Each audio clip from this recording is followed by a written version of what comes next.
Hello everyone, I'm here with GTG, Golden Triangle Gaming, the pup in a sharp suit, to discuss JFK, the assassinations, the theories, who really did it, why they did it, along with RFK, perhaps Ted Kennedy, and if we have any time left, covering OJ Simpson and the theories behind that. GTG, say hello to the audience. Hello, GTG. ah. Anyways, we'll be starting off with the Zapruder film. The version I have is the HD close-up slow-mo with sound. Hmm. And we were talking a little Actually, bit. Go ahead. Actually, I'm sorry. As you're going over this, first theory I'd like to, or conspiracy theory I'd like to throw at the audience, is that people believe that this film has actually been tampered with, and there are frames missing. That's always been one of the. It's not compelling, but it's one of the most propelling theories as it pertains to the film, that there was always frames missing, because it seems like the camera jumps. I just wanted to throw that out there just for posterity's sake. Which I've seen that before, and people attribute it to, oh no, it's just old camera technology, dude. It's not smooth like it is today. Really? Yeah, we have film from like World War II that's crispy and clean, That's and gorgeous. no one ever has any doubt about any of that. Like, what was it, MacArthur coming up on the beach and all that? Mm-hmm. And a lot of that they said was allegedly damaged, and they completely restored it. This makes you But wonder. yeah, we can't fix some film from Texas. And we were discussing a little bit beforehand about how when you watch the video, I'll play soon. Look at on the right hand side, people lined up. Left hand side, there's two people here, two people there, three people there. Like all this grassy area, perfect place to put up maybe bleachers so more people can show up and see the president, and yet there's no one there. And at 41 seconds, he's gripping at his throat. 42, they can see those three people there. One person there in a bright red coat while everyone else is wearing drab. 43, still nothing. Wait for it. Let's slow this down. 0.5 speed. Wait. And at 40. the 46 second mark, you're going to see the first guy dive to the ground. It might have been his son or a child that he was tackling to bring them down. So that's something. See at 44. There's a lot of kids out there too. Now I think about it. Yeah. Well, it's a chance to see the president. Like, hey, Billy, you can be able to tell your friends at school that you got to see the president. That's true, but if you were someone, even if you are the assassin, man, you don't want to accidentally, take a kid out. Yeah. No one wants that. Like, even the mafiosos have kids. That's true. Looking at the 40, let's see, starting at 45.5 speed. I don't think he's tackling a kid. I don't see anyone else there. I just see him. Oh, was that just him falling to the ground? Yeah, just him falling to the ground. Okay. That might have been the film that I saw from the grassy knoll. Sorry, I was just comparing him. 48 second. There's someone there with his kid, but he doesn't knock him down. Oh, yeah, but there's so few people there. Like, you could have set up bleachers, but set up bleachers blocks line of sight. Yeah, you're right. He just kind of throws. That's kind of weird. He kind of just threw himself to the ground, and he didn't actually cover his head. He just threw himself to the ground and then looked back. That's a weird way of doing it. Almost like he heard gunshot coming from that side. Yeah. Huh. Even though obviously the book depository is not over there. Nope.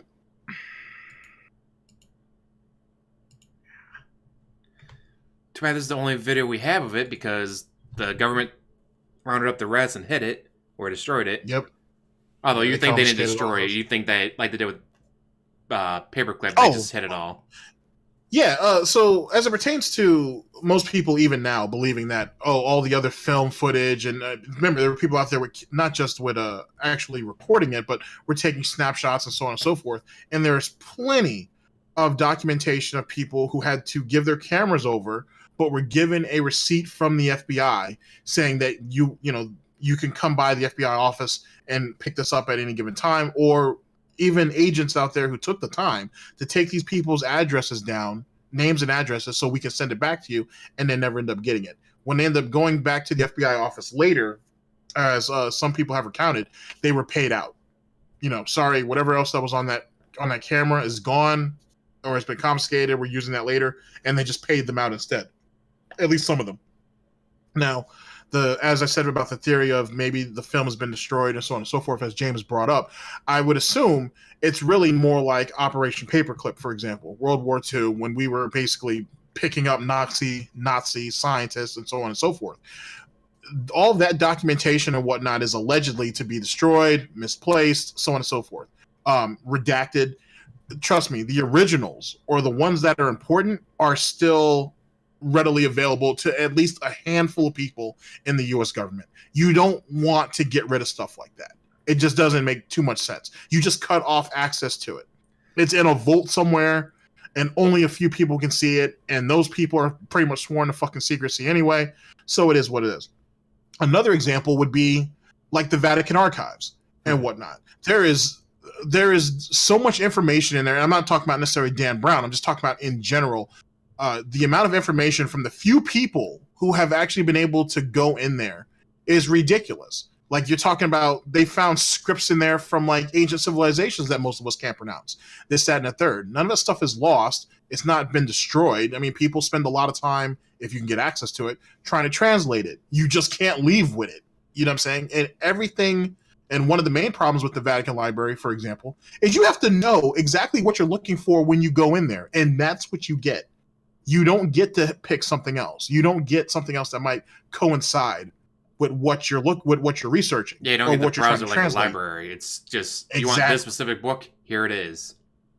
Exactly. And you can't, like I said, you're not leaving with it. You're not making copies of it. You're just taking your notes. And there's like one or two people watching you at all given times.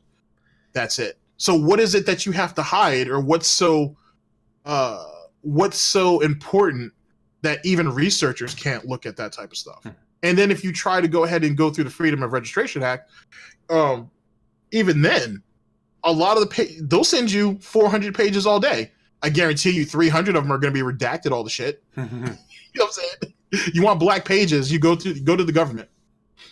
And I say one of the theory is that they have the video and they hide it until someone's elected president. Then they show the president. Here's what happens when you cross the Federal Reserve. You die. Don't cross the Federal Reserve. Like, they have the Grassy Knoll video from the Grassy Knoll showing, like, yeah, it was us. Don't fuck with us, or we fuck with you, and we win. Our dick's bigger. Which, can you imagine if George H.W. Bush is on his deathbed, minutes away from death? Hey, guys, turns out government did it. They can't do anything to me now because I'm already dead. But then again, fine, you say that, we'll kill your kids, we'll kill your grandkids, we will exterminate your family line.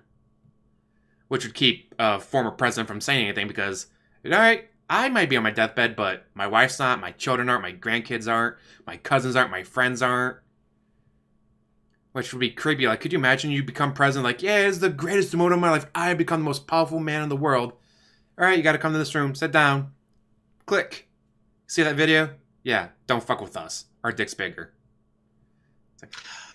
I always wanted to think that too, that the government would use intimidation and killing you. But I feel like in this day and age, the government's going to pull kind of like what the mafia does, for example. Like, instead of killing you, which it's kind of like a one and done deal. You know what I'm saying? There's no coming back from death. It's easier to just slander you. It's easier to give you, for example, the Michael Jackson treatment. You know what I'm saying? Just tarnish your image. All the shit. It's easy. It's much, much easier to do that because now that doesn't just affect you. Like you said, if we kill you, we'll threaten to kill your family too. Instead of maybe killing you, they could just slander you and then make your family spend the rest of their lives trying to clear your name or trying to show that they were better than you are. So almost your family has to turn against your own legacy just so they can have their own. That right there hurts, at least in this day and age, I would assume a lot more than what it did for, our grandparents back in those days where you just got whacked and that was it. Yeah, but this is the government. They're kind of slow in picking things up. That's true. They still but use at the floppy same drives. Time, that's funny. That's hilarious. The nuclear codes are safe. Why? Because no one has the floppy drives left to insert into the machines to hack them. It's like, wait, what? Yeah, they still run floppy drives because it's actually more secure now than it would be to modernize it because who the fuck's walking around with floppy drives to stick in there and to hack and stuff? It's like, that's a way that obsolete technology is actually safer than modern technology. that you can't hack it because no one else has it. Like, what was it? Movie with Will Ferrell and I think Kevin Hart, where the guy was able to protect everything because he had it on his computer so old that it wouldn't hook up to anything but what he had. Like, that's obviously it's not what the government meant to do, but in the end, it's like, oh hey, it actually worked out for us. That's true. But I also bring up the mob, or I'll bring up at least the 5 families in New York, for example, is because the way, I mean, New York is basically a police state. If you live there, you know, cameras all over the place. You can get a ticket for just about everything.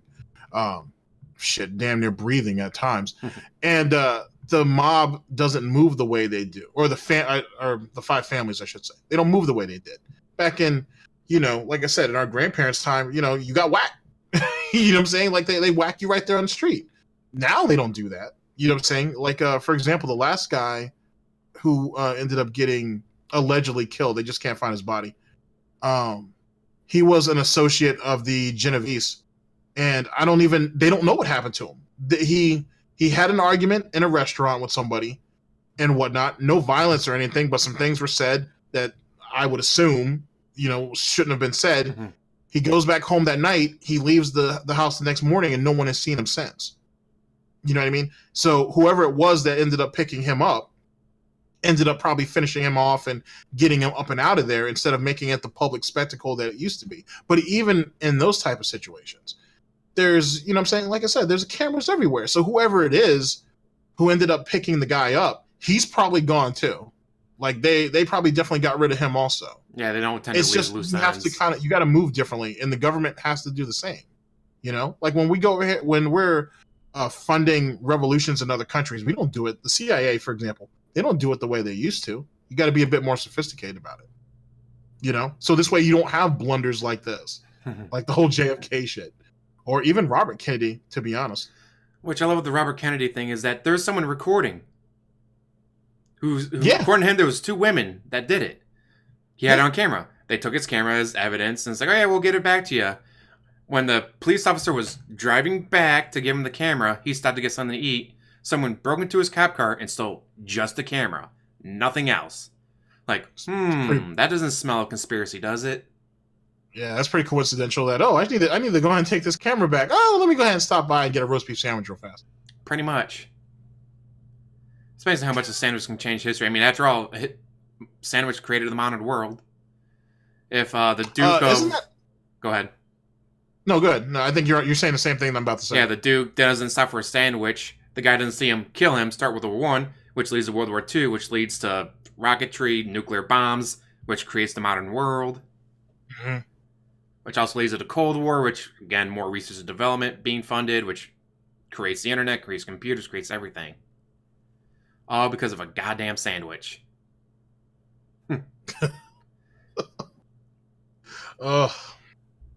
So where would you like to start, man? Well, with RFK, like I just discussed, there was a video, and the guy said that it was 2 women who did it, and then the camera is on being taken back to him, stolen. Like, who would want RFK dead? Oh, maybe the person running against him. My theory is that this is all Nixon and the Republican Party realizing, oh shit, the Kennedys are so popular. They may not be great politicians. They may not be... But look at Trump. Trump was popular. He wasn't great, but he was popular with the people. He wins. The Kennedys, they don't have to be good politicians. They don't have to be good leaders. They just have to be popular with the people, which they were. And it's like, well, we'll never be able to beat them. We'll go 16, 24 years of Ted runs without ever winning. We're screwed for the next 24 years. It's over a generation of us losing. And it's like, well, let's take care of that. But you have different ideas. Oh boy. Okay, so like the Kennedy family is oh boy, I don't know. They're a ragtag bunch. If any of you out there get a chance to actually look into the Kennedys, there's a bunch of just random stuff out there. Like some of the daughters married very, very powerful and rich men and turned them into cucks. You have some of those guys there who are allegedly who are allegedly bi. You have a lot, which doesn't really matter, to be honest with you, but it keeps a lot of them out of political spaces. A lot of them are addicted to drugs. A lot of them have been involved in like shady aspects of business and have gotten ripped off or have ripped off the wrong people. Like, it's like if they were a mafia family, they would probably have died out a while ago. I think one of the major problems as it pertains to John, Robert, and Joseph, which, as you know, Joseph is the patriarch of the family, is at least Joseph and Robert are just as much as responsible for John being killed as whoever it was, the group of people who actually pulled the trigger on John Kennedy in the first place. For one, Joseph Kennedy was already in bed with the mob. Like, no one can actually dispute that. He dealt drugs and he was a bootlegger. Hey, yeah, like, you know what I'm saying? Well, I wouldn't say dealt drugs, but he definitely was a bootlegger, and he probably had his hands in something else.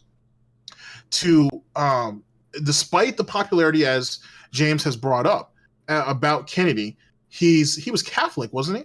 Yes, and that's the whole concern. Oh, Catholic, but he's not going to be to the people. He's going to be to the Pope and all that. The Pope says something, he's going to do what the Pope says. Like, before the time that being Christian was actually used against him. Yeah, and people were kind of iffy about that. That's the reason why he had such a hard time in Chicago. Now, allegedly, what happened is Joseph finds out that if he can't get Illinois, his son's going to be screwed. And he has already tanked a shitload of money into this already.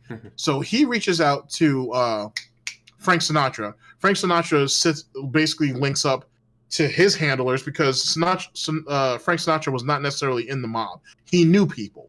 You know what I'm saying? And he did favors for them, which kind of ended up costing him later, but, you know, he didn't die, or at least he didn't get murdered. Yeah. So it is what it was. He just transported money around and he did favors. That ends up getting them in contact with Sam Giancana, who is, if you guys know anything about the Chicago outfit, he's a ruthless gangster. Absolutely greedy too, which is what ended up getting him killed later. But absolutely greedy son of a bitch. But he was someone who knew how to put people in place. So basically, Joseph goes to him, or Joseph through Frank Sinatra goes to and through his handlers get to the Chicago outfit. Hey, I need you guys to help my son become president. Giancana wants certain concessions if this thing happens, and they make an agreement. John gets in, he brings Robert in later on, and then, as you know, Joseph starts to decline in health. Next thing you know, John and Robert are like, well, we know that we're indebted to these people, we'll just clean them up. Robert goes on a holy crusade, if you think about it. You saw what he did with Jimmy Hoffa during those hearings and whatnot and so on and so forth. Basically tries to crucify these dudes. And for whatever reason, thought the U.S. government was going to protect him. One of the theories is that the reason why John got killed is because Robert wouldn't back off.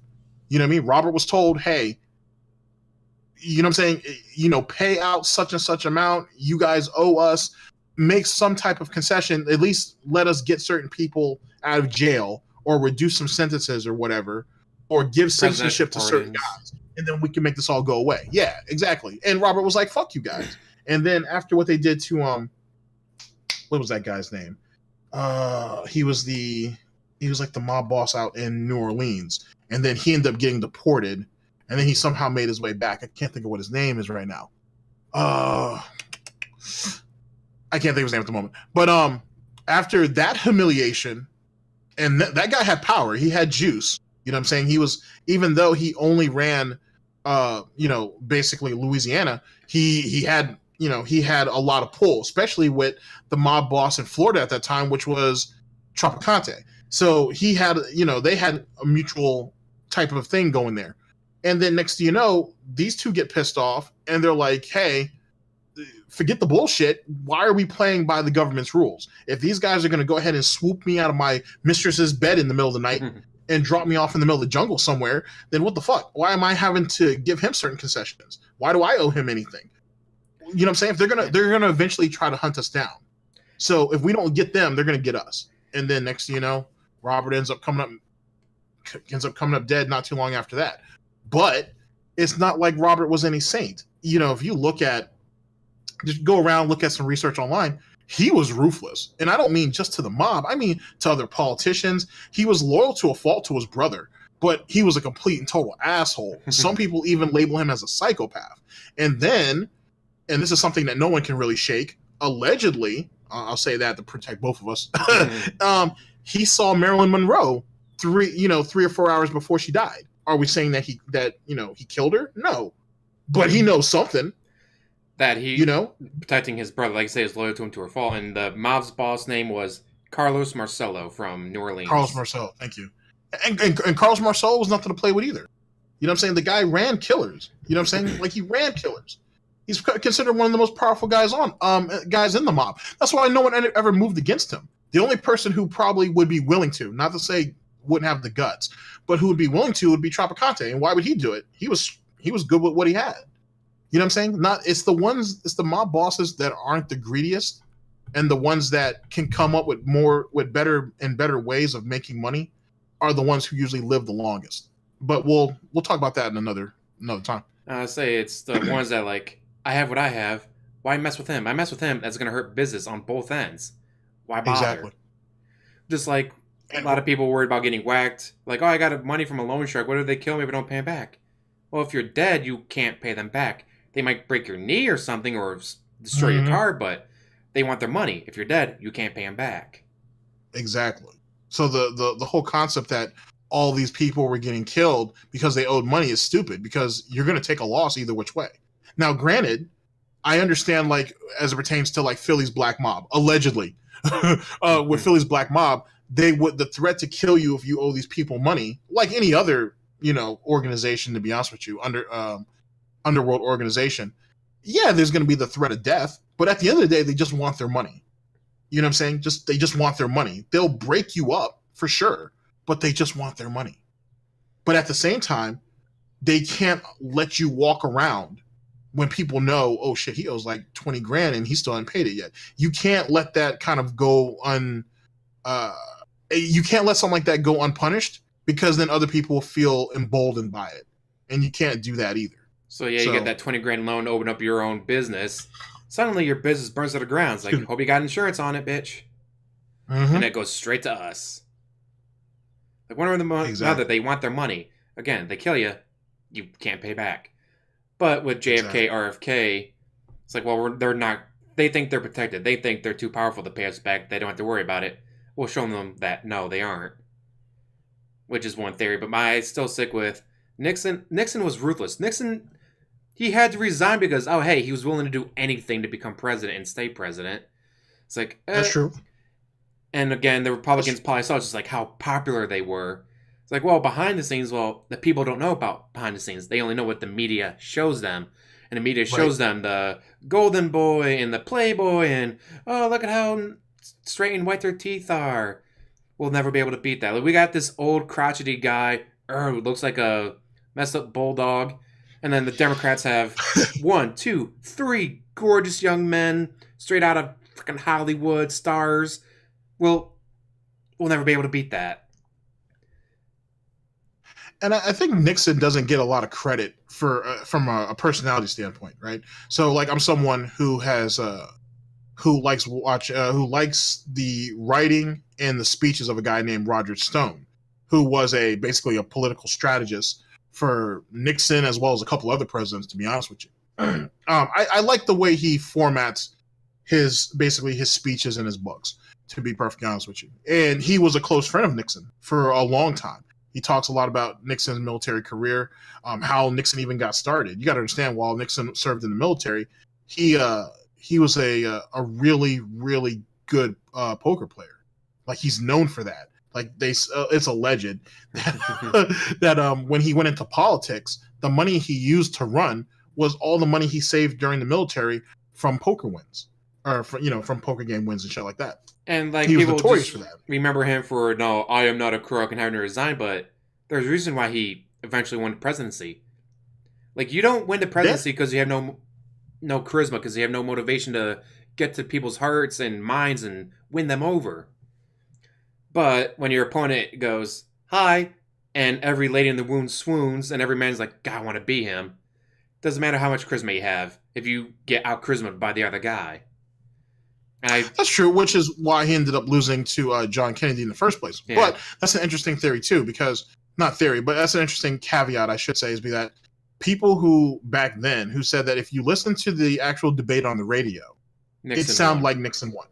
But if you actually see it, John looks like he definitely carried the day. The thing is about Nixon, and which is one of the reasons why he ended up resigning in the first place, is because he covered up the Watergate break-in, which he didn't have to. Theoretically, he wasn't linked to it in any way that would make him complacent. He should have. Him trying to cover it up is what ended up screwing up everything. On top of that, it's not just on him.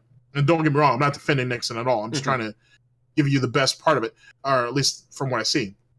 One of his political aides and someone who he had a lot of trust in knew that he was going to have to give up his presidential tapes. And if he had told Nixon this on that Thursday or Friday, Nixon theoretically would have had the whole weekend to edit those tapes because those tapes officially still belong to Nixon. He can do what he wants. The presidential tapes, by the way, ladies and gentlemen, are the tapes that are in the presidential office, which only belong that are running pretty much 24/7. They record almost everything. And as long as a president's in office, he or she, because eventually that's going to happen, has the right to do what they want with their tapes. Actually, in the presidential tapes from Nixon, there's like 12, 14 minutes missing and whatnot. Some people say it was a malfunction, a loss of power, which caused the tapes to end up going static or going dark, if you will, for about 12 minutes. Some people say that that's where the edit was made. If that was the case, it was extremely sloppy. It doesn't really matter.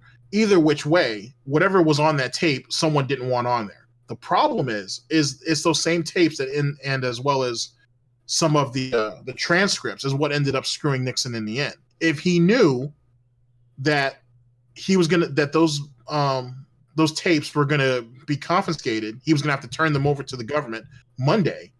If he knew about that Friday, he could literally have done whatever he wanted with those. Basically, what I'm trying to say is have a couple audio experts come in and cut out certain shit and then just give it back. Yeah, the gap was It doesn't 18 matter and a half minutes. 18 and a half minutes, thank you. It doesn't matter what's missing. It's still his property. It's whatever. You know what I'm saying? He could have pulled a Bill Clinton and his secretary screaming and shit. It don't even matter. It's his tapes. He can be allowed to get rid of that. But since that didn't happen, he ended up turning the tapes over, and as well as other stuff, he ended up getting screwed. And like you said, it's the cover up that got him. Just like with Bill Clinton. They didn't get him for getting blowjob from the secretary. They got him because he lied under oath about getting a blowjob from the secretary.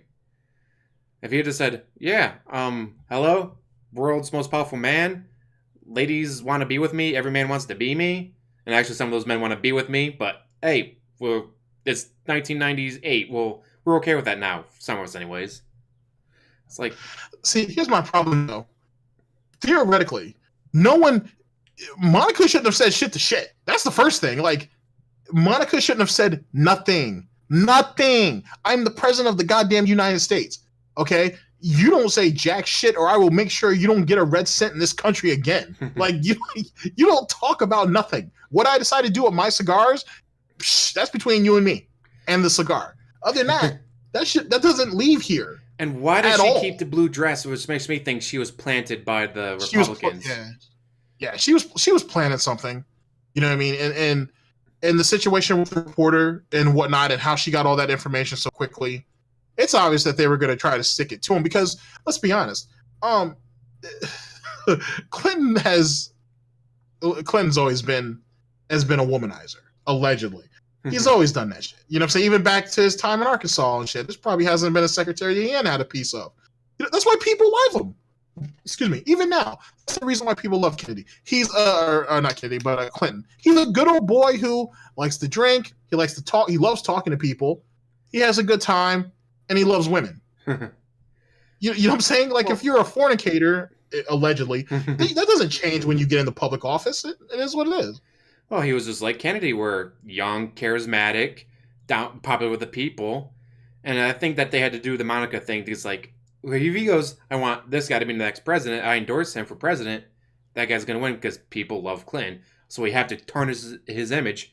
Like you said, don't kill, tarnish earlier. So we have to tarnish his image in a way that whoever he picks is not an automatic shoo-in for the presidency. Right. Which is why I think Al Gore's like, no, don't endorse me, dude. Your image is too tarnished. I don't want you endorsing me. Which I still would have wanted his endorsement. If I'm running for president, I want a former president's endorsement. Except for maybe Yeah, Nixon, either but which way. Yeah, either which way. You know, I mean, shit. Like, either which way. At the end of the day, a former president's a former president, and everybody. Let's be honest, ladies and gentlemen. Every president has some type of blood on their hands or some type of dirt on them. It is what it is. You know what I'm saying? It's politics. Politics is blood sport. like you You know said, what I mean? Robert was considered a sociopath or a psychopath, but you pretty much had to be in politics. Just like all those people in Wall Street. Oh, they all show sociopathic tendencies. Well, you have to be that ruthless and just going in like, oh, we're gonna be wiping out this entire state's pension funds for the teachers. Yes, but we'll make our investors an extra $22 a share. All right, let's do it. Like sociopaths do that. Well, yeah, but it comes with the territory, which is, you know, and especially, you know, back in that time, right? You got J. Edgar Hoover, who's not wanting to give up his the head of the FBI for a lot of reasons. He built it, you know what I'm saying, essentially. And if you guys have read anything on the FBI, it's a self-contained unit. Like if for whatever reason the U.S. government decided to cut off funding to the FBI can still sustain itself for like, I think statistically they said that they should be able to do it for like another 20 years. That's insane. You know what I mean? But then again, if you guys know how government agencies are supposed to spend their money, each quarter, whatever it is that you've been given, you have to spend it. No agency ever sends that money back. You always spend it. You know what I'm saying? And that's why a lot of those government agencies invest. You know what I'm saying? The NSA, the CIA, the FBI, they all invest in stocks and bonds. They invest in stock. So that money builds. So if anything ever happens, they can be self-sustaining. You know what I mean? There's black book money and there's other illicit funds that can be raised, but essentially that's what happened. If you don't believe me, go back into the 60s with the savings and loan scam and whatnot that was talked about, and how basically the U.S. government was using money, putting it into these different accounts, investing in certain shit, and then sending that off to go ahead and do other things. Right. And so this way it never linked right back to the government. Same concept. And then when it all fell apart, I mean, it was no big deal. You know what I'm saying? They took an initial loss. They blamed some of that shit on the criminal activity that was going on in Florida as well as other places. Mm-hmm. And then they started it all over again later. But it did end up having a hit on the economy. But that's neither here nor there. And then also with that, it's like, all right, we're the FBI. We have money invested in this company. Oh shit, turns out my buddy from the IRS said, hey, they're about to take a huge hit. We might want to sell our stock real quick. So like you know they're going to have insider trading going on with any of these government agencies because they're the inside. Like they know, absolutely. This guy's about to go to jail, that guy's about to be arrested, this company is about to go under for fraud. Like they know that, so who better to play the books, right? Yeah, absolutely. Absolutely. And it's just how the government moves. And with Robert especially, there's a lot of reasons why you don't want him becoming president at all. I mean, did he have a chance to win? Yeah, he had a great chance to win. Oh, he would have won. Short of him. And he would have, more than likely he would have won. The reason why I say more than likely is because, history. Yeah, something I like doing happen. What ifs for history, but, but the thing is with Robert, is if Robert wins, there's only one thing that can happen. He goes in, he finds out who in the government was behind what happened to his brother, and then he basically uses the government to basically kill off the mob, or B, he goes ahead and uses the mob to go ahead and to give him whatever information to blackmail those politicians who screwed his brother over, and then he goes after and finishes off the mob later. Either which way, that was probably going to be what the situation is. And Robert is motivated enough to do that because for some of you guys who don't know, before John, he had a brother who died in World War II, if I remember correctly. He was a fighter pilot in France, I think. I can't think which. Was it Jack? I think his name was Jack. When he died, initially Joseph Joseph Kennedy's oldest son. That's who was supposed to be president. That was who was supposed to be president. Now, when he died, then that basically fell on to John. John dies, it falls on to Robert, and then if Robert dies, it falls on to Kennedy. But also, that's how the structure of that family was. That's how the lines of loyalty, I should say, work. That's how it was set up. So each brother was loyal to the next. And you saw that after John died. When John died, Robert stepped up, and then Teddy stepped up behind him. And they had each other's back because, to be honest with you, that's all they had. The problem is with Robert is there was nobody to reel him back in.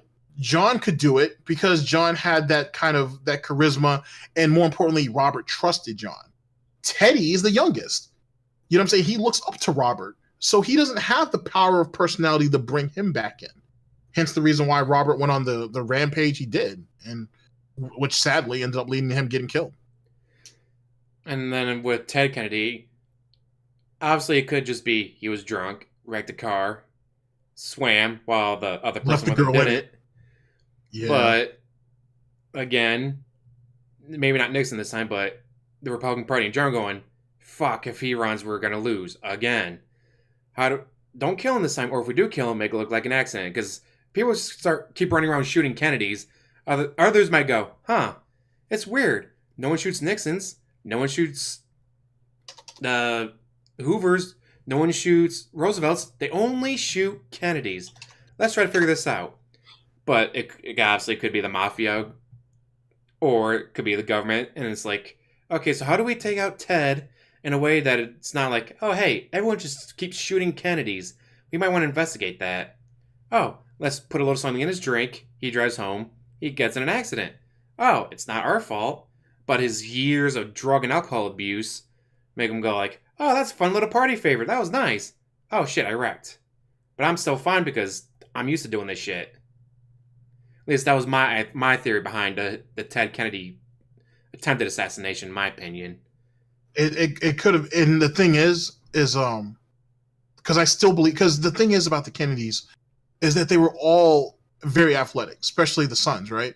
The daughters too, to all extent, except for, what was her name? The one that ended up getting the lobotomy.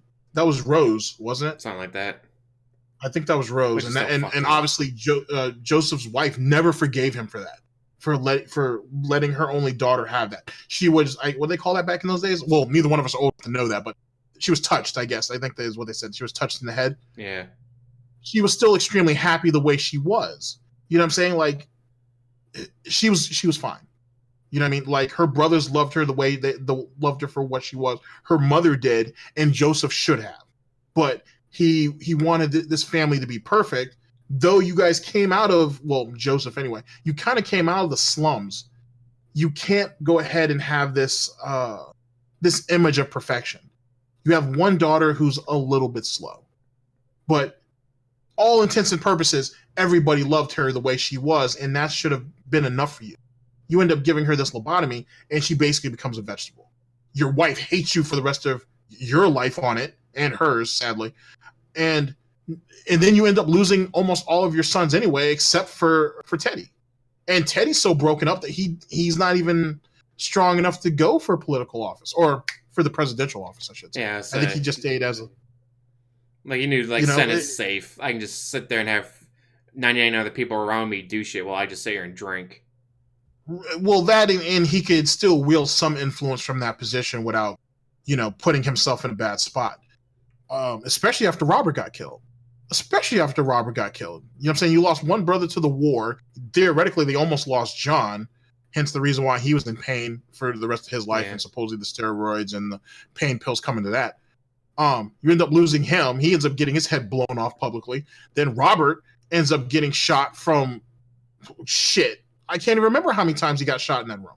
But people found bullet holes. The police did. They found bullet holes in the wall, in the ceiling, and a couple other places. But didn't they say that Sirhan had discharged his weapon into him? And then you get into the debate on, well, how many shots were in the gun? How many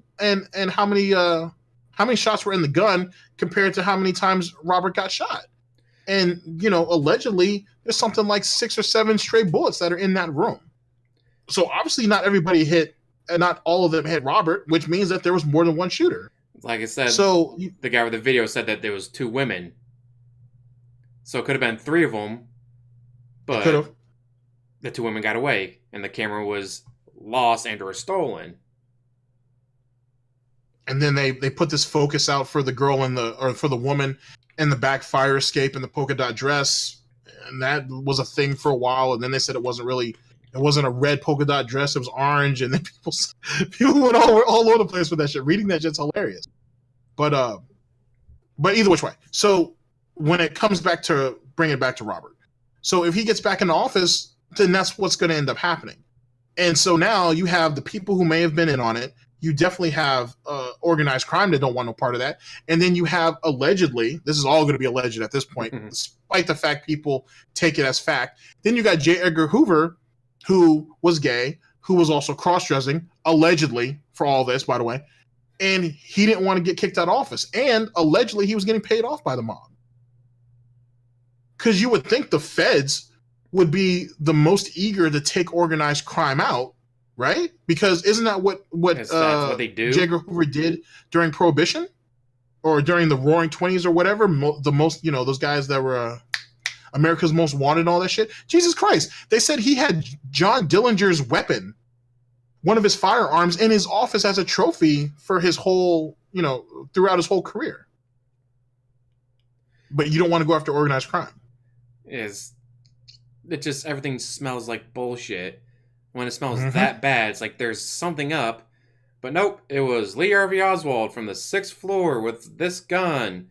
Even though he couldn't make it into the military because he was too bad a shot. Because he wanted to be a sniper, and it's like, you're not good enough to be a sniper, dude. He wasn't good enough to be a sharpshooter. You know what I'm saying? Not at all. No, what's it like? Sharpshooter and then marksman. Don't hold me to all those ranks. But I'm just saying, he just wasn't a good enough shot. And he was used as your typical pawn. Like you know what I mean? You and I discussed earlier, like he was found on the 2nd floor eating a sandwich and having a Coke. Yes. So bring us back to the Kennedy thing. So supposedly, when Kennedy is shot in Texas, in Houston, he's supposedly Lee Harvey Oswald's on the 2nd floor eating a sandwich and drinking when someone comes in and tells him what the situation is. So how does he run down 4 flights of stairs after getting these 3 miracle shots off that wounds 2 people, kills one and wounds severely the other, runs downstairs, down 4 flights of stairs to the 2nd floor, starts eating a sandwich and drinks his Cokes, not sweating, doesn't look disoriented or anything. And so you think murdering the president, you'd be maybe a little agitated, showing something about it.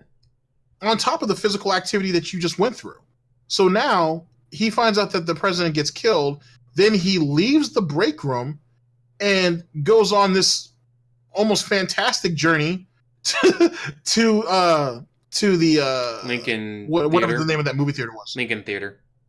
Thank you. To the Lincoln Theater. Keep in mind, he had shot a cop and killed him on the way. So he's killed the president. Then he's allegedly killed another police officer who stopped him, who just happened to be rolling down that street when you would think all hands need to be on deck at Dealey Plaza. And just happened to know that he was the shooter. Like, wow, someone shot the president. I'm going to stop that random person walking down the road. Exactly. So you end up popping him, and then he goes to the theater, and he waits? And what is he waiting for? Then all of a sudden the cops show up through the front, through the back, and through the sides. All of them have their guns drawn, and supposedly they all have the order to not let him, that he doesn't get out. He doesn't get out. So one of you guys or 2 of you might have to take a bullet, but he can't leave. So you walk up in there, guns drawn. They say Oswald. Oswald just turns around, and either the gun's not in Oswald's hand, meaning that it's still it's maybe in his jacket, maybe he left it on the seat of the movie seat. Who cares where he had it? He didn't draw it, so they didn't shoot him. And so then he gets beat up severely to try to make it seem like a struggle, but no one can justify killing him, and then they have to bring him out.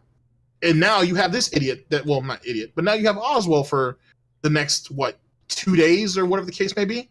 And then supposed a mob associate and Jack Ruby. failed club owner, Jack Ruby, out of his patriotic duty, all of a sudden gets access to the garage of the police station that they're transporting Oswald and gets a shot off on him.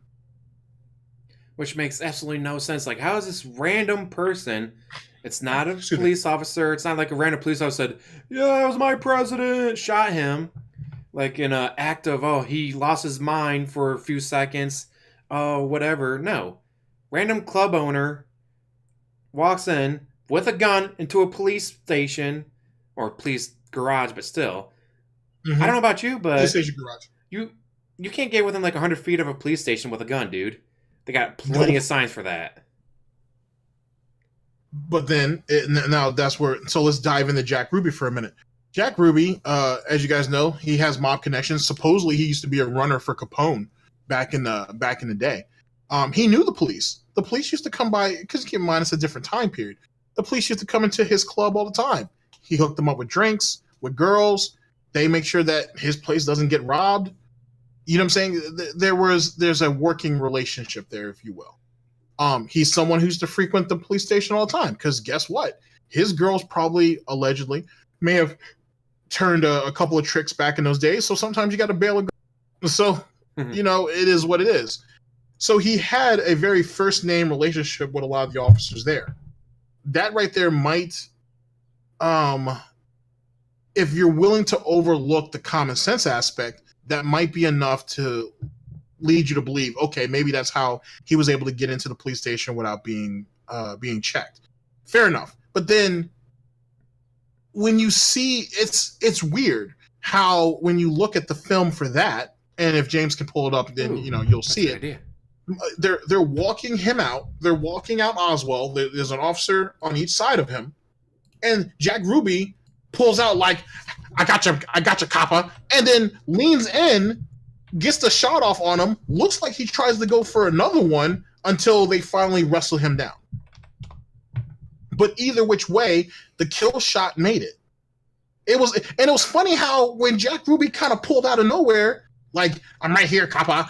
They kind of were just like, oh, and they just let Oswald get shot. Now, don't get me wrong, ladies and gentlemen. This man, at the time, allegedly killed the president. So nobody's going to try to take a bullet for him. I understand that. Trust me, because I wouldn't. Fuck him. I'm not taking a bullet for this dude. At the same time, where are the other cops at, bruh? Where were the two officers that were in front of the squad car that they were about to put Oswald in? All right, found it. You see what I'm saying? Like when you think about the logic of it all, where are all these people that were supposed to be in place? If they may have had a better chance transporting Oswald out the front of the station instead of through the parking garage. As I found the footage, and let's see, 16, 17, 18, he's walking, plenty of cops around, plenty of reporters, and then shot. Bang! Yeah. And then it looks like he leans in, and then he leans in because he wasn't sure if that shot was going to kill him. Yeah, he's standing over him, still shooting him. Like, no one seems to be tackling him. I'm looking at the video right now. No one's tackling him. They're all like trying to hold Lee Harvey Oswald down so he can get a better shot. Copy video URL so you can see it. So you can see what I'm talking about. At about 21 second mark. Shoots him. Yes, that's when they bring it. I'm sorry, I'm watching it from the beginning. Yeah, see, and Oswald still had the swollen up face and whatnot. So, and then they have all this film. So you have multiple CNN cameras, or at least 2, maybe 3. Okay, they bring Oswald out. All right. Jack Ruby jumps out. Blah! And then he tries to go down for the kill shot. And then all these detectives come up to get him. But look at how he made his entrance, though. We go back to the let's go back to the 14th. Okay, Oswald's unveiled. Ruby pops out at the 19-second mark. Bang! Oswald's like, oh! And then they finally pounce on him. After he tries to get the second shot off. Well, it's just, I thought it was weird. Like, he's standing over him. Yep. And you think someone maybe do a running tackle or something? Like, no, they just, like, walk up to him, grab him, try to pull him away. It's like, no one's going to do a running, flying tackle or anything. Here he is. Bam. Mm-hmm. He goes down. But see, then again, if you... Go ahead, I'm sorry. If anything, they're like the police are like trying to hold Oswald down so Ruby can get a better shot. Yeah. And that makes sense. You know, if you think about it. Like, you think about Texas justice and whatnot, eye for an eye. I mean, no one shed no tears for Oswald getting killed. No. So, you know, not that anybody would expect them to. But that was sloppy. That was sloppy. If that was the case, how many other Texas shooters have gone through that garage and not been shot? But then again, it was publicized, you know. And Jack, like I said, Jack Ruby was well acquainted with the police, so he knew what was going on. He knew when the guy was going to get transported. He knew where to be, which is suspicious in its own right, but it is what it is. You know, most officers even said after the fact that they never thought Jack would do that, despite, you know, his mob ties or whatnot. They never thought that Jack would end up, you know, killing somebody like that in broad daylight. Well, and then after he... Go ahead, I'm sorry. He's a club owner. Like, he owns a club. We go there, he gives us free drinks. Every now and then gives us a free lady. And then we turn the other way. Like, that happens a lot nowadays. Or a business will be like, oh, cops drink coffee for free. So you have a lot of cops there so the place doesn't get robbed. That's true. Oh, that's true. That's what kept Dunkin' Donuts in business. I don't know if Krispy Kreme allows that to happen, but that's what kept Dunkin' Donuts in business. Oh boy. But so yeah, okay. And then Jack, like I said, we're not yet with Jack Ruby. So then Jack Ruby ends up going in, and people want to talk to him. Obviously, people want to talk to him. So he's like, okay. He's like, I'm not gonna say a goddamn thing until I'm granted certain certain things are accommodated to me. Mainly his protection, which is what he was mainly worried about. He was worried about his friend and his family's protection. And he was like, you get me to Washington and I'll tell you whatever you want, but not where I'm at now. You know what I'm saying? I'm not telling you not a goddamn thing. And if I die, everything, my motives, all of that dies with me. Hence the reason why Jack Ruby ends up getting killed. But if I remember correctly, Jack Ruby didn't die until what? 3 years later? In prison. 3 or 4 years later in prison. And he died of cancer, I think they said. Which is interesting because his family said he was physically fit. Kind of. Which, I mean, it could have just been, here's a little injection of something that we know causes cancer. Inject. Oh, look at that. He just had this tumor explode, and we didn't know because we never took him to the hospital. Which is another interesting... This is definitely considered a conspiracy theory. So a woman comes out, I don't know, it must have been like 10, 15 years ago, I guess. I don't know. I didn't see it until way after the fact. Where she said that she was Lee Harvey Oswald's mistress. And she also... worked with the CIA to develop a strain of cancer that could be injected, and supposedly they were supposed to be using that for Fidel Castro and whatnot, and allegedly that's what they were using on these mobsters who were going to prison and whatnot to keep them quiet. But she even admitted it takes time for that to happen. Well, what's the point of doing that when we could just kill them in prison? There's quicker ways of doing it. He could have a slip and fall in the shower or something. Yeah. You know? Like, I mean, John Gotti died. He died of what? Throat cancer, I think? Something like that. It's curious how a lot of these guys just drop dead from cancer. Yeah, a whole lot of cancer. And I mean, don't get me wrong. Some of these guys may have been smokers, a lot of secondhand smoke, a lot of it could be a lot. You know? But it's always interesting. These guys go to prison and then they end up dying in there. Some die quicker than others. But yet again, it's the entertaining aspects of the conspiracy theory. That's what makes it fun. That's why I love conspiracy stuff, or the what ifs, and what if this is what happened? What if that's what happened? What if Jack Ruby was just that patriotic? Like, could you imagine? Like, no, he was just patriotic and he hated this man for killing his president, shoots him dead. Right. It's like, what? I'm just that patriotic. we would never know because obviously the way people think, it's like there's no way. But maybe he was just that patriotic. Maybe. And I mean, there was maybe a lot of mobs. There's a lot of mobsters who were well, at least their children anyway, who were patriotic and fought in the war. So I mean, that's something. it's just that's what's great about conspiracies. Because what if the story told is actually real and like, all right, well, what is having all those video cameras and all the pictures that were taken, all the government in transport lost it because it's the government. They may not be the best at everything. So yeah, we had it on the back of a truck, and the guy stopped to get a sandwich, and someone robbed the truck for all these cameras because fucking selling underground for $500, and they just didn't want to admit that. It's like anything could have happened, but more likely, in my opinion, maybe they don't do it anymore. Because do you think that would work on Trump? Hey Trump, if you piss us off, here's what happens to you. You think he's not going to be on Twitter? Hey guys, turns out we have film from the grassy knoll that shows the government killed Jack Kennedy. Yeah, he's gonna sing. He's gonna sing. He's gonna sing his ass off, like for sure.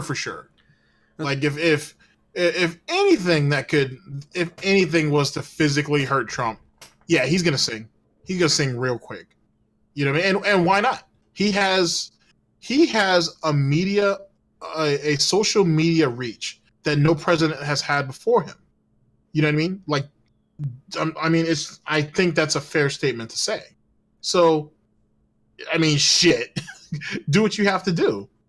You know what I mean? Do what you have to do. But the thing is, though, too, is Trump is linked to the mob too, or at least he was. Yeah. So, I mean, that's kind of well known too. People have brought that up already. Can you imagine he doesn't drink, so he just gets up at 3 o'clock in the morning. Man, is that a bad dream about the film the government showed me from the grassy knoll? God, I can't believe they did that to JFK. Hopefully they don't do that to me. Nah, he doesn't have a conscience. He doesn't have a conscience at all. But he'll definitely do what's best for business, i.e., whatever it can be done to protect him. Yeah, for sure. You know, and you don't stand in business as long as someone like Trump and not do that. You know, like you said, you have to be a sociopath to do those things at that level. You know what I mean? Yeah, it's like I'm sure in both of our professions, there's a bunch of them. There's a bunch of fucking sociopaths that I work with. You know what I mean? Like absolute fucking dude. I've seen arguments for corner offices and shit. Like, I mean, actual full blown arguments between like 4 dudes. 2 of them weren't even on our floor, so I don't know why they were on. For a corner office that has the sun beaming on that bitch for like 2 fucking hours every morning. I know that because I have that corner office. So, you know what I'm saying? And it wasn't because I was campaigning for it. They were just like, "Oh, you're getting promoted anyway, it's yours." And I'm like, I don't want the glare. Not a fan of that shit. But it is what it is. But people were arguing over that shit. It was stupid. But I've seen worse. I've seen people argue over positions, over alleged promotions that should have been their way, all kinds of nonsense. And it's like, you guys said you've known each other for like 5 years, and you guys graduated from college. Now you got way over this. I mean, are you planning on living in this office for the rest? I certainly don't. So, it's silly shit. But you need to do that though. You need to be ruthless. If you're not willing to backstab to some degree, either you are going to work extremely hard, you're going to work extremely smart, or you're going to cut the throats of everybody on the way up. And that shit always comes back on you. It might be on your deathbed when someone comes out with a book about you, but it does come out eventually. Yeah. Like the whole with what's that guy's name? Is it E. Robert Hunt? Or is it Howard Hunt? Howard Hunt sounds familiar. Let's see here. E. Howard Hunt's better known as American intelligence officer. Served yeah, it's E. Howard Hunt. He was the guy who the Confessions of E. Howard Hunt. Okay, he's the dude who allegedly helped plan the Kennedy assassination, but he's known for way more shit than that. Like, he has some really interesting shit. Like, let me tell you a quick anecdote about our boy here. So, he was in business, or he was undercover, or whatever the case may be. He was in an illicit situation with somebody else, and there was something like, I'm gonna throw the number out because I don't have the exact number in front of me. It was somewhere between like $1 and like $3 million that was supposed to change hands for whatever reason. I can't remember if Hunt was actually in prison at this time, and his wife was supposed to transport some of the money, and the plane that she was on ends up crashing, killing everybody in it. Everybody. The first thing they allegedly pull out of that wreckage, before they even grabbed any bodies, was the satchel that was that actually, for whatever reason, survived and still had the money in it. They grabbed that first and secured that for about an hour before they started pulling bodies out.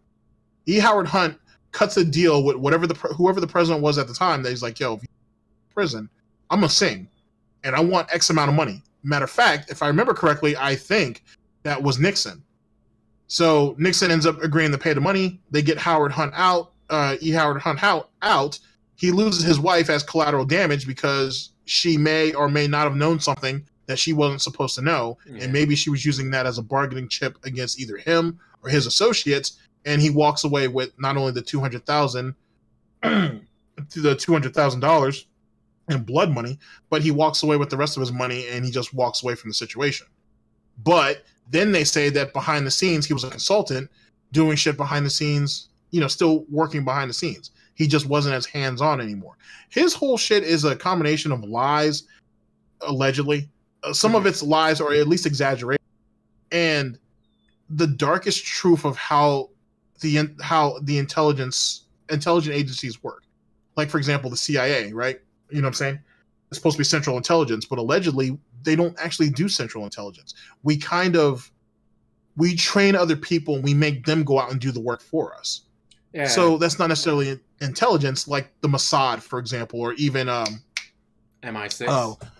Or MI6, or what is the name of the one in Germany now? Because that guy, the person who started that, was a former Nazi, or a former Nazi officer, an intelligence officer. I can't remember what they call that agency now, but like that, they actually deal in intelligence.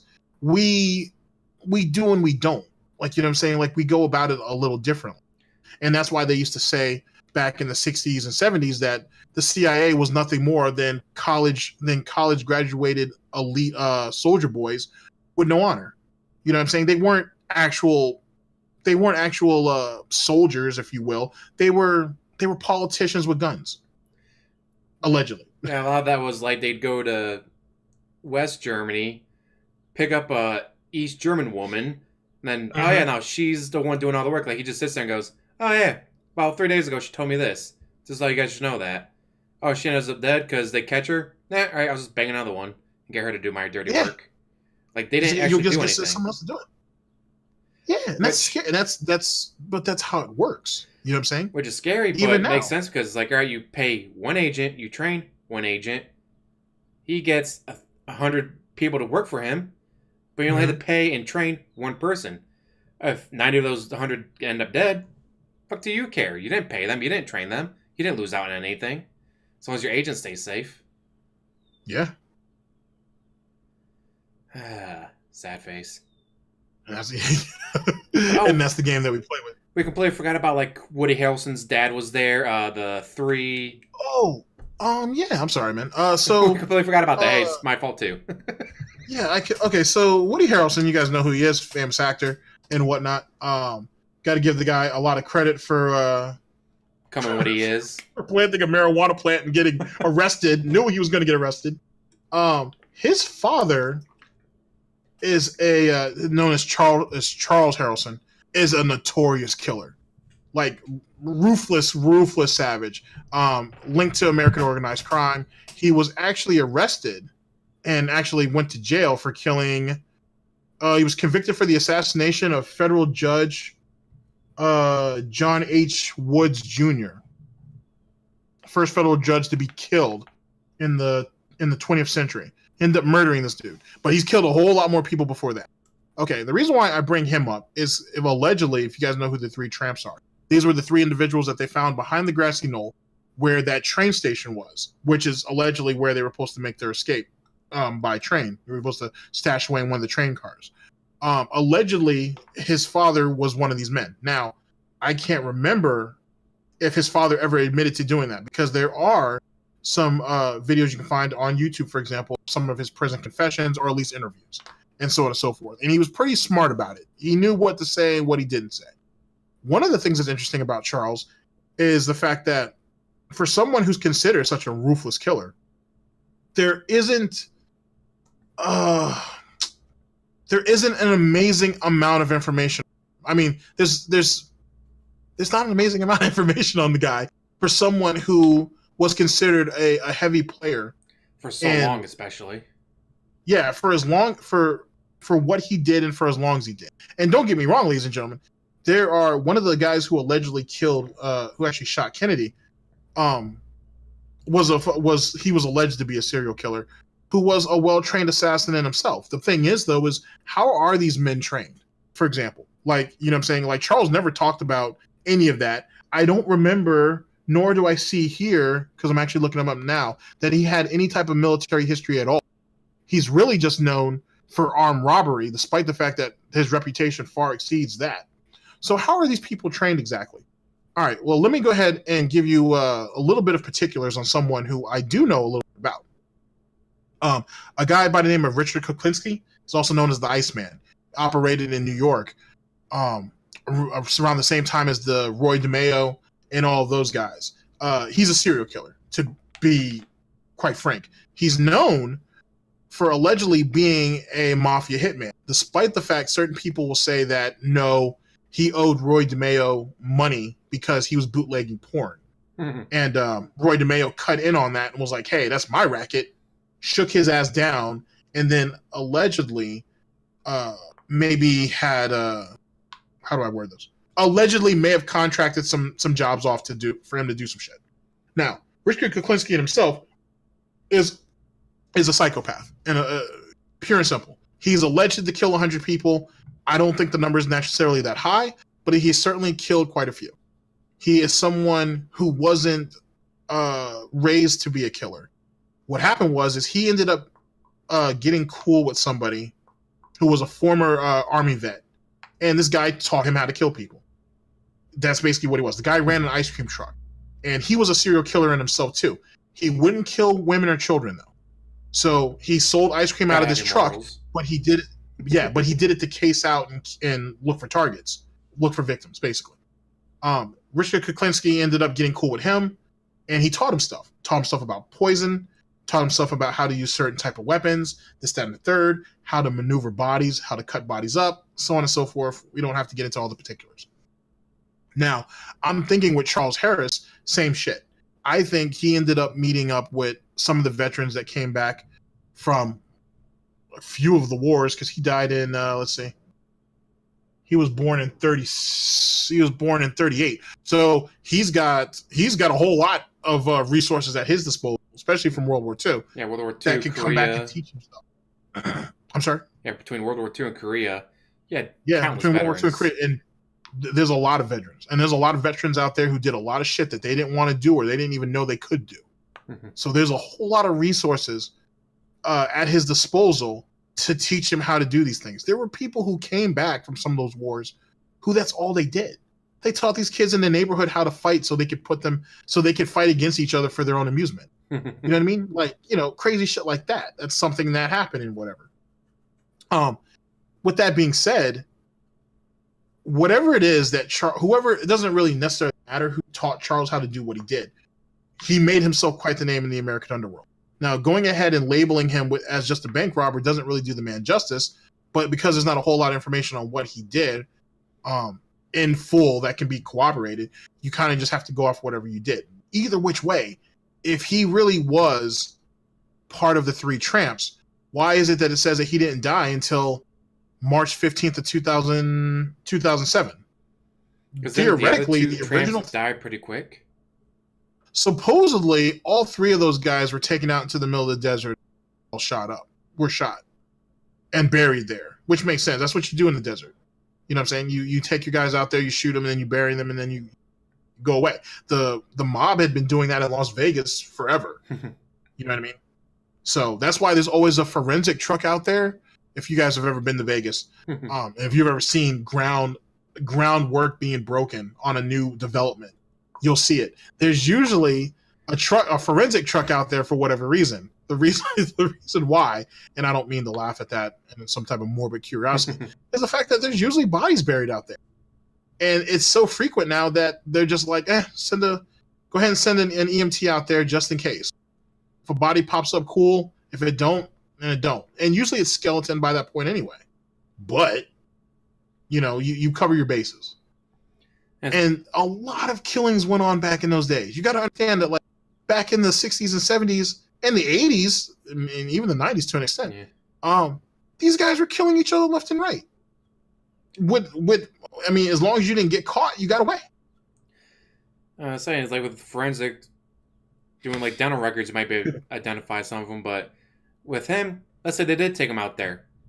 Well, if he's such a badass killer, they kill one, they kill the second one, they go to kill him, and he's like, fuck this, I don't want to die. Maybe he buried 6 bodies instead of 3. Maybe. Or he was talkative enough, but like, guys, you do know I'm really good at this, right? Like, I just killed a fucking president. You might want to hire me. I can work for you. It could be like how, if you watch like Game of Thrones, Tyrion is always able to talk his way out of situations. He could have done the same thing. Don't know how much of a talker he was, how charismatic he was, but maybe he was. Maybe he's like, fuck those 2 guys, but you guys want me. Trust me. Maybe. Let's see, because allegedly he killed somebody in September 22nd of 1970, killed someone August 12th of 73, ended up getting convicted of a killing in 79, which that's the judge. Yeah. Let's see. I mean, those are just the 3 they can. 2 more alleged. No, actually, he got convicted of. Yeah, actually, well, he was convicted for 2. He's linked to a 3rd, and he has the armed robbery conviction in 1960. So in truth, who knows how many people he's killed? I say, in 16 years, you can only pig 3 murders on him. Like, that means he was just thorough. Yeah. That's what that means. Exactly. Okay, it's like he was good, so maybe he was able to talk his way into the mob, like, hey, hire me. Yep. And who knows how many people he made disappear. Exactly. Here, check this out. In September of 1980, it says right here that Harrison surrendered to cops after a 6-hour standoff, which he was reportedly high on cocaine. During the standoff, he threatened suicide and stated that he had killed both the judge, that he had actually killed Judge Woods and John F. Kennedy. In a TV interview after he was arrested, he said, at the same time that I had killed the judge, I had killed Kennedy. Okay, that's the one where I think I've actually seen that interview, which gives you an idea of the state of mind that I was at the time. He said his statement was made. Interesting. He never actually went back on that statement. And it says right here that he told his wife that he also claimed that he had also killed the president too. But he's not Lee Harvey Oswald, so the government doesn't listen. Yeah, and there's no reason to. And supposedly, and it says right here that according to Crossfire, it says right here, it's Harrison is believed to be the youngest and the tallest member of the 3 tramps in most conspiracy theories. Let's see here. It says right here that he also had connections to intelligence agencies, the military, and it also says he might have been actually connected to Jack Ruby. Oh, there to you go. Russell Douglas Matthews, a third party linked to organized crime, who knew both Harrison and Ruby. Like, there's a lot of things there that may just go, the story the government gives us can't be true. But unfortunately, we'll never know unless you become president and they show you the film like, hey, keep your mouth quiet, do what we tell you, or this happens to you. So I guess at that point you just have to be like, all right, family, you're all going on a vacation to England. And while they're there, come out, hey guys, this is what happened. Go ahead, kill me, but my family's safe in England. You're not touching them. Oh, speaking of which, that's another thing about E. Howard Hunt I forgot. Allegedly, he was one of the tramps too. And the other guy was Frank Sturgis, which we talked about him earlier. I can get into him in another time because he's a He's an interesting fellow in himself. He was linked to the Day of Pigs debacle.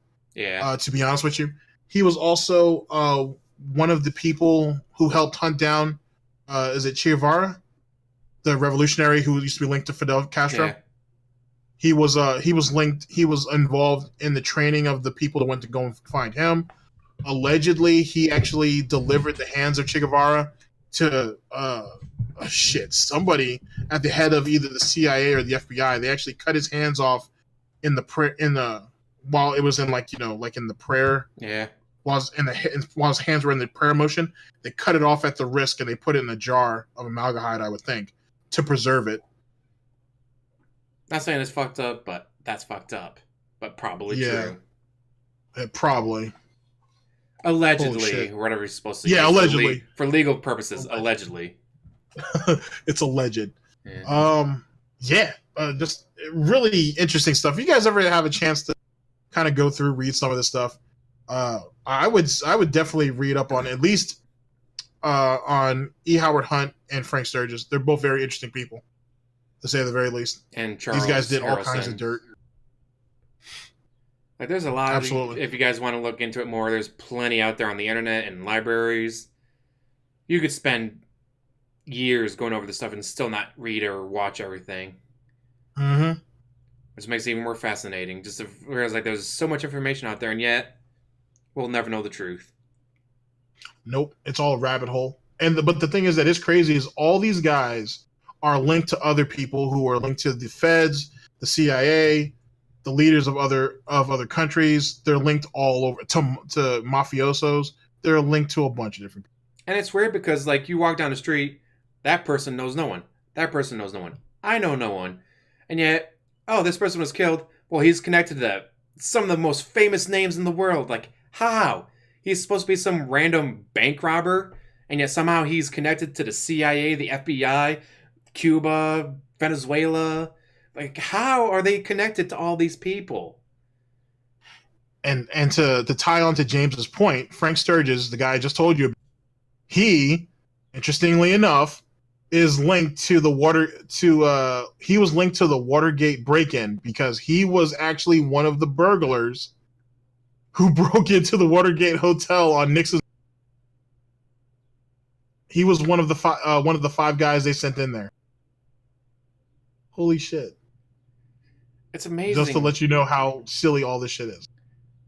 It's like, how? No, you take 1 million people off the street, none of them are going to know the president personally. None of them are going to know the king of France or whatever. And yet, this random person, Jack Ruby, showed up and killed Lee Harvey Oswald.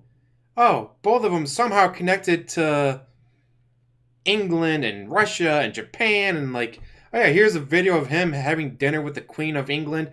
And here's this guy going out hunting with the Tsar of Russia. It's like, how? How do these so-called random people have all these worldly connections to J. Edgar Hoover and to the CIA and to RFK? And like, how? You think you just get some random person, brainwash them, and do it? It's a small world. Yeah, he was linked to, like I said, I told you about the Cuban Revolution. He's linked to Nixon. He's linked to Day of Pigs. He's linked to the Kennedy assassination, and then he was in the military. So who knows what what shit he's shoveled on what continents. He's done a lot. He's done a lot of shit. He's linked to what's that guy's name? He's linked to William Casey. To who's the first director of the CIA? Well, he wasn't the first director, but William Donovan. He's linked to him too. Which is OSS, by the way. Yeah. That's the front runner for this. That was the front runner for the CIA. So all these guys are linked in some way, shape, or form. It's not hard to find. And it's just weird how they just know each other. Mm-hmm. I mean, you go to back then, dude, I'm sure it was a time you go to the right parties, you meet the right people, and more importantly, what are you willing to do? You know what I'm saying? Like if I put this gun in your hand and I say, I need you to go ahead and train those 4 guys how to do that exact same thing, and I need you to go and kill this guy. If you say yes, and you come back alive, and especially if you don't say nothing, well, that goes a long way. Well, it turns to a good fella. They know we can keep our mouth shut. That's true. How much do you actually know about Henry Hill and the Goodfellas? Not that much. I just know that a lot of times the mob would test someone with like, oh, hey, whack this person. They do it. They don't tell anyone about it. It's like, all right, we know we can trust him with something bigger. Yeah, what work or making your bones. The reason why I bring that up is it was something that was left out of Henry Hill's biography, or at least out of the video of the movie Goodfellas, I should say. Mm-hmm. Is that you've seen the movie, yeah? Of course. It's been a while though. So, Paul, you know who Paulie is, right? Paulie was their capo. Yeah. Of the Lucchese. Okay. What Henry Hill never put in I don't know if it was in the book, but I definitely know it wasn't in the movie, is that Paulie was actually screwing his wife the whole time he was in prison. Because Paulie ended up getting out before he did, because Paulie was only in there for a year. Paulie was basically messing around with Henry Hill's wife. Matter of fact, they said that he was, and it wasn't love, it was lust, but he was so into her that literally he was screwing her every chance he got. He was putting the skins of that every minute he could. So much so, in fact, that when Tommy Two Guns, which is Joe Pesci's character, when he found out, instead of telling Henry, he actually decides, oh, I'm going to go over there and try to get a piece too. She says no. It could have almost turned into rape, but he ended up backing off. She obviously ends up telling Paulie. Paulie goes to the Gottis and whatnot. He goes to John Gotti and he says, hey, who ended up going missing. You know what scene I'm talking about, right? The guy they ended up beating up in that bar. He had just came home from prison and he told Tommy, go and get your fucking shine box. Yeah, that's a real guy. He was a made guy too. When Paulie knows about that, or Paulie knew about that. Supposedly, Paulie went ahead and told the Gambinos that, yo, this is what happened to your boy, and that's what ended up leading into what led to Tommy getting killed. And they had used the caveat that, oh, you're going to get made, to lure him into a false sense, because it was the only time Tommy didn't carry his guns with him. Man, of all the times, not bring your guns, right? And that's when they ended up whacking him. So when they ended up calling Dude later, or when Dude ended up calling and was like, hey, did everything go through okay? He's like, well, we had a problem. And he's like, and nothing we can do about it. And then later on, Paulie ended up telling him, hey, this is what happened and whatnot. This is how the situation went down. And it wasn't just that. It was a bunch of other shit too, like it was stated in the movie. But it was mainly that. That was how Paulie reached out to get him. God, just But all of that over Henry Hill's wife. Ain't that some shit? And allegedly, that's why Henry Hill ended up divorcing her. Despite the fact that he was messing around on her. Constantly, yeah. Constantly. Yeah, so the hypocrisy of it all. Well, is there anything else you want to add before we wrap up the JFK RFK stuff? Nah, man, but I definitely want to do this again, though. I'll make sure I'm a little bit more organized next time, because you came in with a steady plan, and I kind of jumped all over the place. You're but fine. Yes, I would definitely love to do this again, though, if you're down. All right, do you want to, cut and then do OJ, or do you just want to call it a day and do OJ later? Yeah, OJ's, I guess, except for showing himself. All right, so we'll cut it here. All right. So actually, we can turn this to a series of you and I discuss conspiracies, murders, whatever you feel like discussing. That'd be great. Are you big on anything like cryptozoology? A little bit. I dabble. I've dabbled into some of this as it pertains to UFOs, stuff like that. How much I believe and how much I don't is debatable. I think Area 51 is...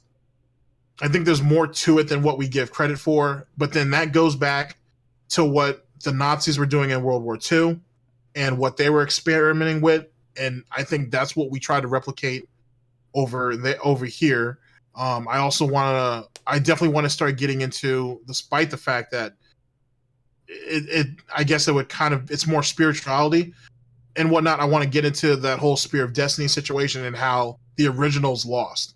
Like what the church says they have is nothing but a replica, and so on and so forth, and they know it and whatnot. And that fire that ended up burning up the shroud that covered Jesus' body, I'd like to definitely get in on that, because supposedly it was supposed to happen that way, and if it was truly divine, it shouldn't have burned. Theoretically, only a little bit of it burned, not all of it, so that must mean something, right? But I want to talk about that. I definitely want to talk about how the church suppresses certain shit. I'll talk about. Yeah. All right, well, thank you guys for watching. Hope you guys enjoyed this. I'll probably turn it to a playlist. And if someone's an expert, or whatever you want to call it, on, say, Loch Ness Monster or Bigfoot, which I believe is just Gigantopithecus, a 9-foot tall ape from the Himalaya areas. Oh, where the Yeti was seen. Went extinct around the same time as the Bering Land Bridge. Oh, so they could have migrated with the people into North America, where you now see Pacific Northwest, Bigfoot. That's my theory, anyways, that it may not even be around today, like sightings today are wrong, but the Native Americans, 2, 3, 4,000 years ago, see it, tell their kids, and it goes down the line until white people show up and go, oh, there's giant apes running around. All right, let's kill everything.